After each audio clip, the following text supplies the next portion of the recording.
അന്താരാഷ്ട്ര ലഹരി വിരുദ്ധ റാലി ശ്രദ്ധേയമായി. വാർത്തകൾ വിശദമായി. Champakkulam saint Mary's higher secondary സ്കൂളിൽ അന്താരാഷ്ട്ര ലഹരി വിരുദ്ധ ദിനത്തോടനുബന്ധിച്ച് നടത്തിയ മാതൃകാ നിയമസഭ കുട്ടികൾക്ക് പുതിയ അനുഭവമായി. ലഹരിക്കെതിരെയുള്ള പോരാട്ടത്തിന് പ്രതിജ്ഞാബദ്ധമെന്ന് മുഖ്യമന്ത്രിക്ക് പൂർണ്ണ പിന്തുണയുമായി പ്രതിപക്ഷ നേതാവ് അഞ്ജലി ജോസഫ് മുഖ്യമന്ത്രിയും നീനു മരിയ ചാക്കോ പ്രതിപക്ഷ നേതാവും അനുപമ അനിൽകുമാർ സ്പീക്കറും ലിയോ ജേക്കബ് ലൂക്ക വിദ്യാഭ്യാസ മന്ത്രിയുമായി. മുഖ്യമന്ത്രി അവതരിപ്പിച്ച ലഹരിവിരുദ്ധ പ്രമേയം സഭ ഏകകണ്ഠമായി പാസാക്കി. തുടർന്ന് വിദ്യാഭ്യാസ മന്ത്രി ചൊല്ലിക്കൊടുത്ത ലഹരിവിരുദ്ധ പ്രതിജ്ഞ സഭ ഏറ്റുചൊല്ലി.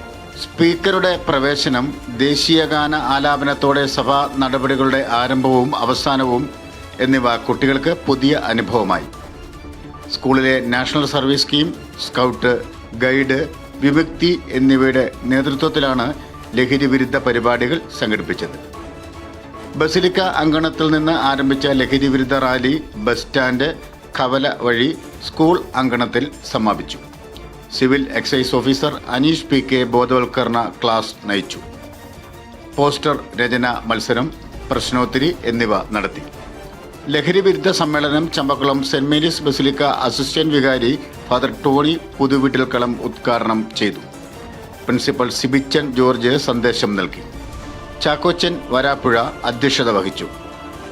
യോഗത്തിൽ സിസ്റ്റർ കൊച്ചിറാണി, റാണി സേവ്യർ, മിനി സെബാസ്റ്റ്യൻ, അന്നമ്മ PC, ജിമ്മിച്ചൻ കല്ലൂരം എന്നിവർ പ്രസംഗിച്ചു.